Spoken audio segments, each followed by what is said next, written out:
right, welcome to another episode of In the Zone. This episode I'm going to be calling This Week in the Zone. I'm going to be doing a little podcast on this last week in the no control zone. We just passed the 1/4 bowl. That's kind of hard to believe already for the regular season, but we're already more than 25% over the regular season. So things are starting to shape up quick, and we're going to talk about it.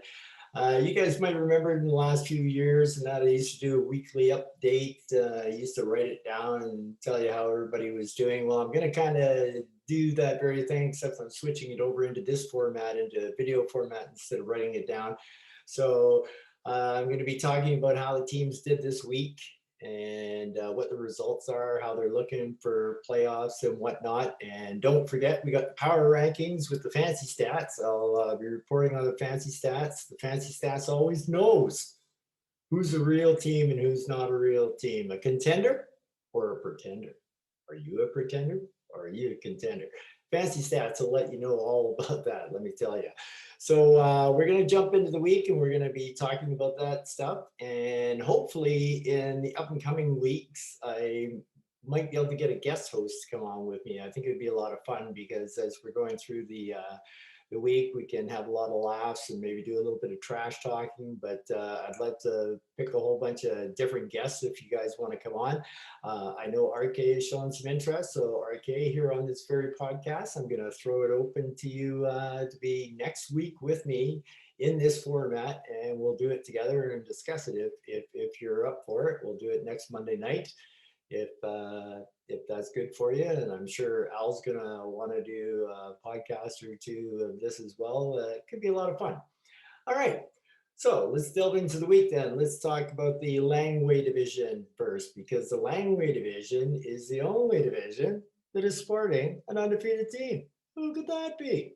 Okay, so jumping into the Langway division, we've got our only undefeated team there, and it happens to be my co-commissioner Al Gull with his Living Sky Capitals. Not only leading the Langway, but leading the entire league. Al has the only perfect record, going a perfect 6-0 for 12 points. Al asked me not to talk about it because he didn't want me to curse him or jinx him. So what do? I go out and make a podcast and talk about it. So Al's looking pretty good this week. Let's take a look at what he's done here. They went 2-0 and the Caps beat the Wolfpack 6-1, as well as beating the Bruins 6-1. But let's take a look at just exactly how they did it. Looks like Al's coming out strong here. Lots of points. Beat the Pack 42-37. That's pretty good. 37 points for the Pack there as well. Got him in penalty minutes, goals, assists with the points, and Al's even got the goaltending to back it up here. 952 save percentage with the bringing in 4 points as well. So he's got a solid team. With the Bruins, what do you do? Oh, you absolutely destroyed the Bruins. As we know, RK put in for rebuild this week as he went and made massive trades to pick up numerous number ones. Oh my God, look at these totals: 15 points, 797 save percentage. RK, that's some excellent tanking, my friend. Excellent tanking. So, Al, your 42 points there were a little. I don't really think you needed that much to take him down. But anyway, congratulations, Capitals, breaking out number one in the Langway division, 6-0 and 2-0 last week. Great start for Al. In second place, we got Moose Lake Jagger. Nick Salter's team is looking pretty good. They're undefeated as well. However, they do have a blemish of a tie. So they've got a record of 5-0-1 for 11 points. So only a point behind the Capitals, and MLJ is looking pretty good for this season. Let's take a look and see how they did in their games this week. MLJ beat the Wolfpack 4-3. And they also beat the Bruins just like the Capitals did 6-1. Let's take a look at those games. So MLJ here, completely destroyed Ryan. The only thing Ryan had going was his penalty minutes, and that's where he scored his goal against MLJ. But yeah, looks like Nick had him pretty much everywhere, every which way he could. And then against the Wolfpack, much tighter game. Moves like Jagger just squeaked by the Wolfpack, and looks like Pack even got MLJ by a point there as well. So Yeah, this is a nice tight game here. Real nice and tight. Yeah, it's an excellent game. But still, regardless, Nick goes 2-0, which was good enough to put MLJ into second place in the Langway division. Over in third place, we're looking at the Colwood Rangers going 4-1-1 for 9 points. They also went 2-0 this week, and the Rangers beat Mustangs 7-0. And they also beat the Outlaws 4-2. So why don't we take a look and see how Dino's team shapes up here. First, he's going up against Mustangs here, swept the board. Some pretty solid numbers there with 919 and 5 points for goaltending, 39 good points. Oh, excellent penalty minutes. I believe the Rangers lead the league right now by a wide margin in penalty minutes. So Renee, you've met your match for the man in the penalty minutes with Dino this year. And just slides by in the goals, had him in assists and slides by in plus minus. The game was a little closer than the score actually indicates. Looks like Keith's team could have probably beaten a few teams with those figures as well. So yeah, so 7-0 there is actually kind of very deceiving. Let's go to Dean's second game where he's up against the Outlaws, beating the Outlaws 4-2. Where do you get the Outlaws? The Outlaws were pretty much there too. The Outlaws had me with some great goaltending. That's where they got the 2 goals, 922 and the 7 points. But they were even close in the points department, penalty minutes. Wow, everything. This game was really close. And Dean squeaks out, brings a perfect 2-0 for the week, getting the Colorado Rangers into third place and into a playoff spot. In fourth place, we got a tie for fourth place. We got brewing up some suds. They're sitting at 3-3 for 6 points on the season. This week, though, however, they sported a pretty tough 0-2 record. Not too many surprises. It was obvious that RK is on the way for rebuild here as he traded away a lot of his players and he's ripping her down and tearing her down and building her back up. So going 0-2 this week was actually no surprise. It was like Jagger had no problems with him beating him 6-1 and the Caps beat him 6-1 as well. We've already taken a look at the both Bruins games there. We saw how Ryan had just 15 points. The only thing he had was penalty minutes. So no real need to take a look at the Bruins breakdowns and their scores this week. So the Bruins 3-3 tied for fourth place right now. I would anticipate them going even lower than fourth place as time goes on. 0-2 last week, and they lost both games quite handily as well. Tying with the Bruins is the Wolfpack. The Wolfpack to me is a little bit of a mystery because depending on their trade, I almost think the Wolfpack's a bit of I call it a tweener team, sort of rebuilding, sort of still competitive, still going to see which way it goes. But Wolfpack had a rough week too. They went 0-2 this week. They have the same record as the Bruins. They're both 3 wins, 3 losses for 6 points. But Wolfpack just barely lost to Moose Lake Jaggers, which we saw that score, how tight that game was. And the Capitals really took it to the Wolfpack by beating them 6-1. We also saw those scores there. But let's just take a look at the Pack's numbers. You know, they're 0 for plus minus. That's not bad. 27 assists is great. 10 goals is good. 24, 37. Probably the save percentage and the goaltending points are the 2 low points for them this week. Other than that, it's still a fairly solid week for this team, putting up number wise and whatnot. So I guess it all depends which way Bo wants to go with this, whether he wants to try to make the playoffs or not, because I really only see this being probably a 4-team race for the 4 playoff spots there. However, you always got to watch out for the wild card spot as well. So I got a feeling the Bruins are going to drop down. So that gives the Wolfpack a good chance to jump right back up top there. So we got the Bruins and the Wolfpack tied for 4th spot at 3-3 in the Langway division. In 6th spot, there's a big drop, pardon me, to the McCully Mustangs. The Mustangs this week went 1-1 in their games, and the Sangs beat Sealand 4-3 in a tight match, and they got annihilated by the Rangers 7-0. So let's take a look at the Stangs here. Oh wow, Sealand plus 18. That would have been tough to beat, but plus 3 is good for Keith there. Got him easily on the assists, just squeaked by in the goals. Penalty minutes, easily had him in points. Goaltending suffered a little bit. 4 points is not bad, but that save percentage really definitely needs to go up for the Mustangs. But I don't really think they're too worried about that because they're an obvious rebuild, especially tonight picking up another first rounder from the East Coast Brewers, letting Landeskog go. So no doubt where the Mustangs are going, and Mustangs are staying down. But it's hard to believe there's two teams even further below down than the Mustangs, and tied for last spot in the Langway are the Quebec City Outlaws. This week they went 0 wins, 1 loss, and 1 tie. The Outlaws, they tied Sealand 3-3, and they had a really tight game with the Rangers 4-2 that I believe we already looked up. That was a really tight game. Yeah, here it is here, 39-36, 48-42. So that one really could have went either way. So JP also looks like he could bust out of it. He's got a good team that can put up a lot of points here as we take a look down at some of his players. Let's see. Well, he's got Connor. Well, he doesn't have Connor McDavid anymore, so he traded him. So I guess he may be staying down as well. Yeah, a lot of these guys are missing right now. So with trades made. So Quebec City Outlaws going with a record of 0-5-1 for 1 point, and 7th spot, going 0-1-1 for the week, and that's their week. And when you take a look at Sealand, who's tied with them in 7th spot, you might as well be looking at the mirror because they ended up tying the Outlaws. They both went 0-1-1 for the week.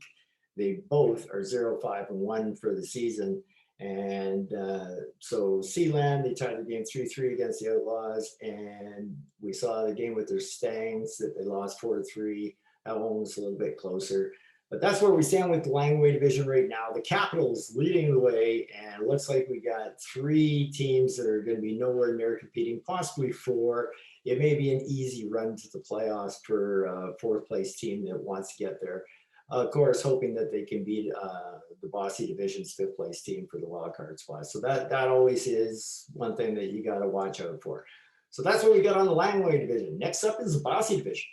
All right, so here we are with the Bossy Division. And would it surprise anybody if I told you that 3-time defending champion Rene and his Harrison Lakers were leading the Bossy Division? I would say nobody would be surprised. It is amazing how year after year after year, this man just keeps pumping out a top 4 team. I even analyze his teams, and I can't figure out. I don't know how he does it. I looked at one year there where Drew Ann and Domi had career years. Then he won the cup, and they haven't done squat since. But then other people for these teams jump up. I seriously have tried to see some system there, Renee, to what you're up to, other than just keeping your draft picks always to yourself. That's the only thing I can think of. But man, what you're doing is something seriously good because you are competitive every year. All right, so let's jump into it. So there you have it. The Lakers are in first place in the Bossy Division. They're 5-1-0 for 11 points. They suffered their first loss this week, actually. They went 1-1 this week. The Lakers pounded Pitter Patter 6-1. But the loss to the East Coast Brewers. The Brewers with a big win for the Brewers there. That really brings him up, and now I guess Dono is taking things seriously because he went and traded for Landeskog today, giving up his first rounder. He's given up most of his picks already, so he's going to take a run at the Bremen Cup this year for sure. So let's take a look at the Lakers and the Brewers here. This was a nice tight contest. Look at this. Oh, I love it. We got a tie. So basically, what is it here? Let's hover this baby. So 09152542237. So, and this one was 191489. Wow, I love it when they get that tight. So East Coast Brewers just edge them up, Rene out in the save percentage there, and they edge them out in the points as well. No doubt the Lakers had the Brewers on points by a big margin, 41-24. But the penalty minutes, Renee's not often beaten in the penalty minute department. So for the Brewers to do that, that's obviously the goal they needed to win this game. So well done, Dono. And goals were close. Renee just squeaked by, but he had a massive amount of assists, but the plus minus also helped out a lot. And you can see over here, well, it wasn't as easy as the score makes it indicate. So it was a little tight with pitter patter here. So there you have for the Harrison Lakers, 5-1-0, leading the Bossy division, going 1-1 this week. Congratulations, Renee. Keep up the good work as you always do. However, he's being hunted down by the second place New Brunswick Bears. Dan the Man is also a former division champ for the Bossy division. So only a few people have ever won the Bossy division, and Dan and Ryan and Renee are pretty much it. And Dan right now is sitting at 4-1-1 for 9 points, so he's just a win behind Renee right now. And Dan has a nice looking team there. For the week, he went 1-0-1. They beat the Islanders 5-1 this week, and they tied the Flames 3-3. That was a bit of a surprise there in that one. Dan didn't have the best of weeks, so he was lucky to draw the Islanders this week. It's one thing I noticed out of him because I know his team's better than what they put up against me this week, but I wasn't putting up much of a fight. As you can see, Dan basically beat me in goaltending with one game. He pitched a shutout, and that was good enough to get him a tie there and a goal there. And then he handily beat me in points and just barely squeaked by in goals, but assists were big for Dan there for sure. So let's take a look at Dan's other game here up against the Flames. This is the tight one. See what happened here. Okay, once again, goaltending saved Dan's ass here that one game by getting the shutout for sure.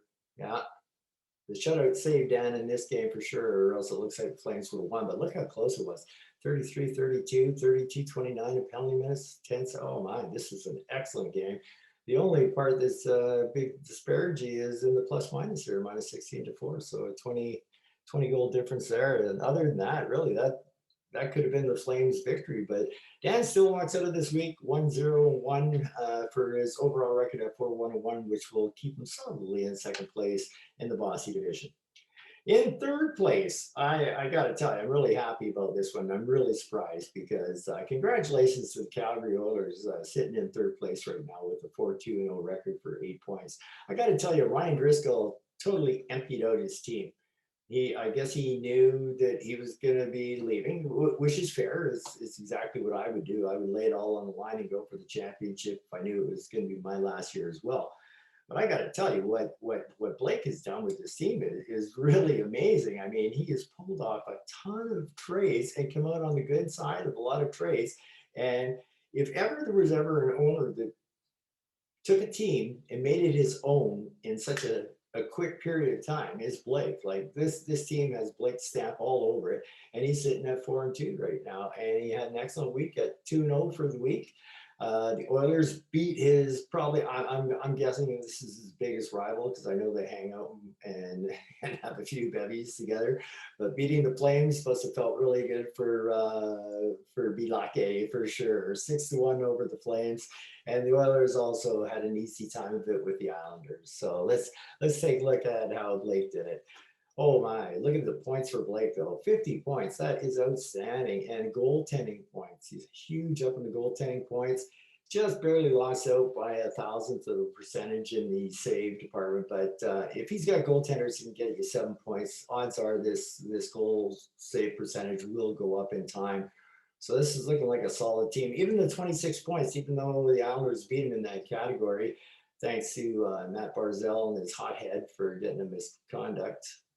It's the only reason the Islanders beat them there. But yeah, solid numbers. Look at even a plus 15. So really solid looking team for Bilake there. Congrats, Bilake. He's shaping up pretty good here, buddy. He should be playoff bound, I would think. Let's check his nemesis game here. Yeah, he pretty much hammered Wes for sure. Oh my. 15 to minus 16. Wow. 31 goal difference. Wow, that's awesome.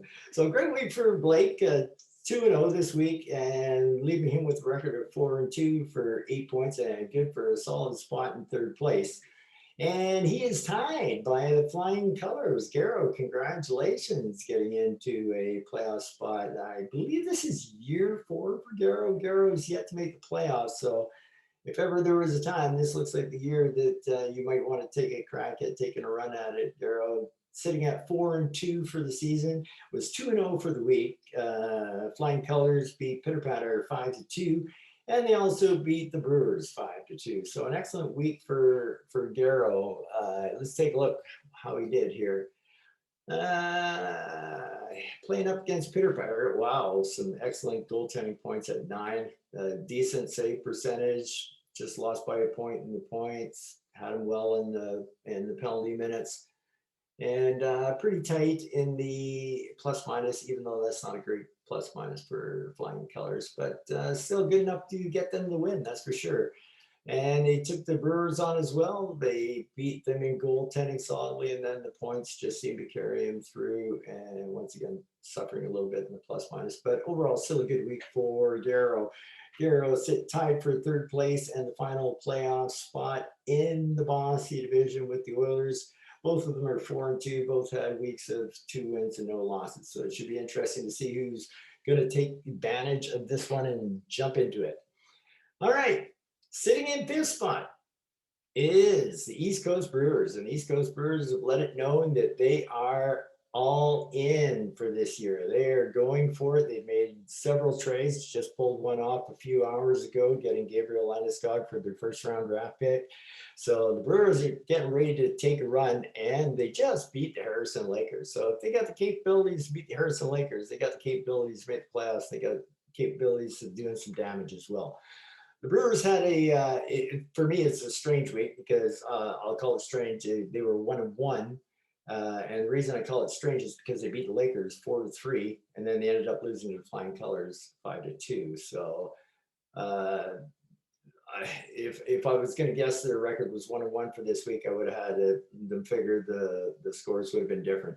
But the Brewers are sitting at 3-3 for the season. They're 6 points, only 2 points out of the playoff spot, so there's no need to panic yet. And even though we just passed the quarter pole, there's still, 8 more weeks to go, so in the regular season. So we still got that going for us there. But let's take a look at the Brewers. Well, we saw this one with the Lakers already. What an outstanding game that was, and well earned by Donovan. But what happened with the Flying Colors here?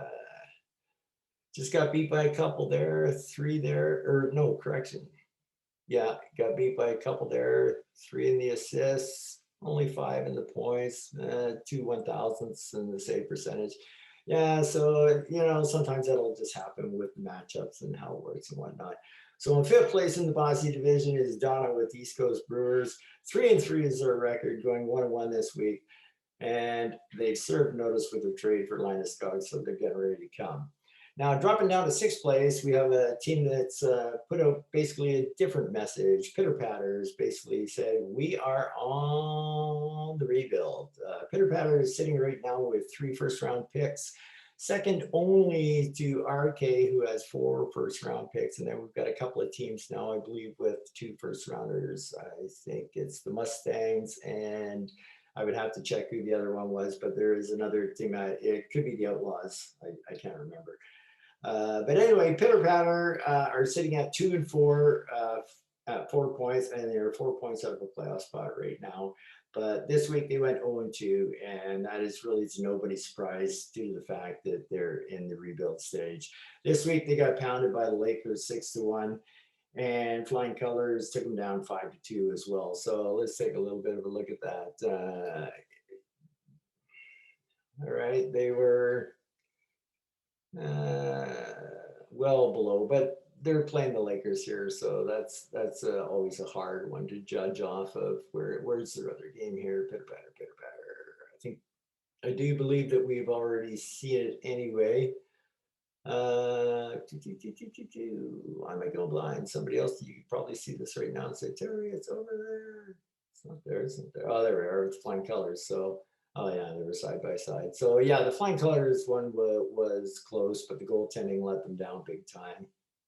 And I don't really think Steve is that worried about it anyway, since he's in a rebuild and has no problem taking those losses. So Pitter Patter dropping down into 6th place, 0-2 for the week, 2-4 overall record for the season. Dropping down to 7th place, we got the Flames of Fleury, but the Flames of Fleury are not happy with that. They've made some trades as well. They are getting ready to take a run at Bilaki. I know that for sure. So anyway, the Flames had a rough week. They were 0-1-1 for the week, which brings a record of 1-4-1. However, I've watched a lot of the games. They've been close in a lot of the games, and we'll see what's going to happen with them now that they've got their new trade. So let's take a look at the arch rivals there. Bilaki took them pretty good. He schooled you, Wes. He absolutely schooled you in this one for sure. But you did pick up a tie with the Bears, and the Bears are no slouch, that's for sure. And really, the only reason the Bears even got that tie was because of this one shutout. But hey, that's all part of it too, right?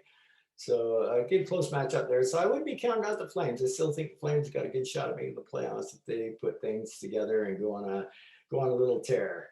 And of course, bringing up the Bossy division and bringing up the entire no control zone is yours truly of the Courtney Islanders. Courtney Islanders are sitting at 0-6, which obviously means they had a week of 0-2. The Bears handily beat the Islanders 5-1 this week, as well as the Oilers took the Islanders down 5-2. As you can see, the Bears, well, once again, their goaltending really saved them there, but they didn't really need the help because they had it covered in points. The only points in plus minus, they just didn't have the penalty minutes. And against the Oilers, the Islanders were completely outclassed, 50 points to 18. It wasn't even a game of it. So there you have it. The Oilers sitting at 0-6, 0-2 for the week. Absolutely got pummeled. And that is what we have for the standings. That was this week in review, what was going on in the control zone. Next, we'll be going to, you know it, fancy stats.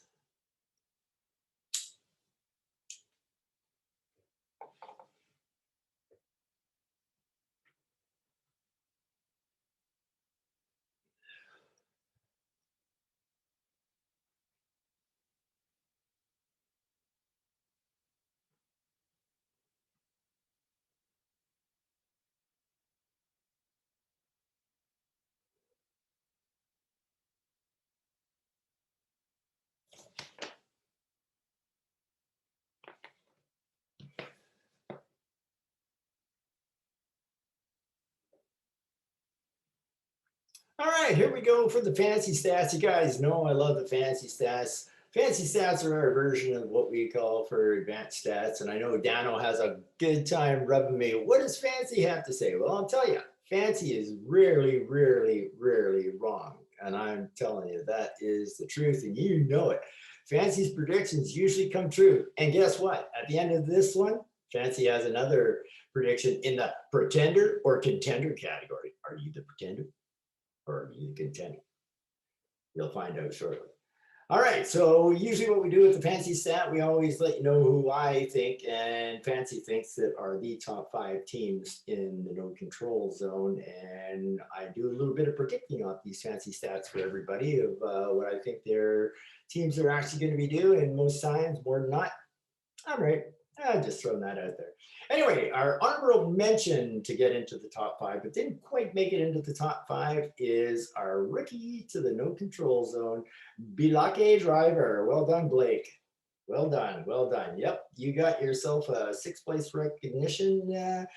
Basically, you've got a record of 26, 18, and 1 overall, which is actually very outstanding. It means you're a competitor in this league and you will make the playoffs this year. Congratulations. All right, so our first person to make the top 5 fancy list is, this might surprise people if you're just looking at the standings, because if you see moves like Jagger 5-0-1, you might think, wow, there's a totally dominating team. However, Fancy sees them as only the 5th best team. That's right. Sometimes those standings can be deceiving. Fancy has moves like Jagger at 27, 16, and 2. So basically, 5th place is the spot for you right now for moves like Jagger. Who's coming in 4th? None other than the New Brunswick Bears. Dano, I know you're gonna hassle me about this fancy stat thing, but I think it's got your place just about right. So the 4th best in the league right now. You're sitting at 32, 12, and 1. So that's totally solid numbers, Dano. Totally solid numbers. No doubt you could win the league with those kind of figures. and definitely give Rene a run for his money in the division, no doubt about it.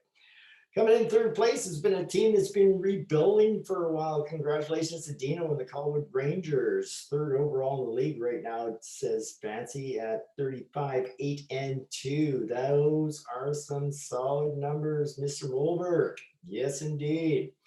Let those Rangers run. Whew. All right. Who's in second place? None other than three-time defending Cup champ Rene and his Harrison Lakers at a 34, 6, and 5 pace.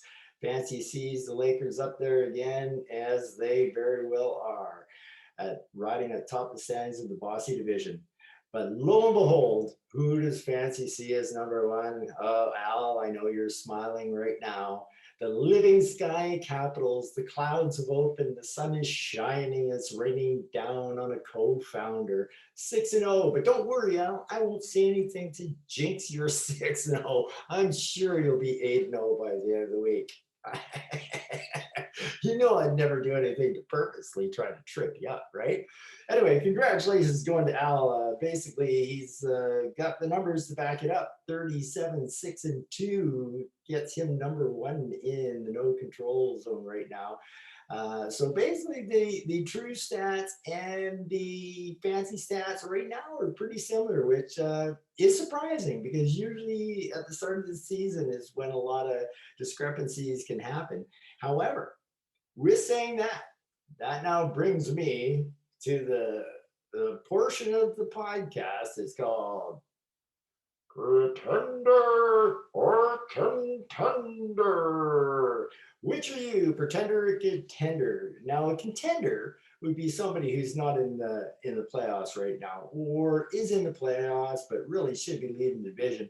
And Fancy will tell me that, and I will let you know who a contender is. But there really isn't one out there right now. There's only two that I can see that could possibly, in the near future, become contenders and go into the category contender would be Bo or Wes, either the Wolfpack or the Flames. I could see them going into the contender category as not being in the playoffs yet, but yeah, Fancy still thinks these guys could make it. However, we do have one pretender out there, and I'm sorry, I gotta bust you. You're gonna hate me. Just remember, even though I trash people on podcasts and whatnot, I love you all. And Garrow, I love you. But you're a pretender, Garrow. You're just a pretender. Oh, I can tell you you're a pretender sitting at 4-2 in the Bossy division in third time for third place. Fancy sees you completely different.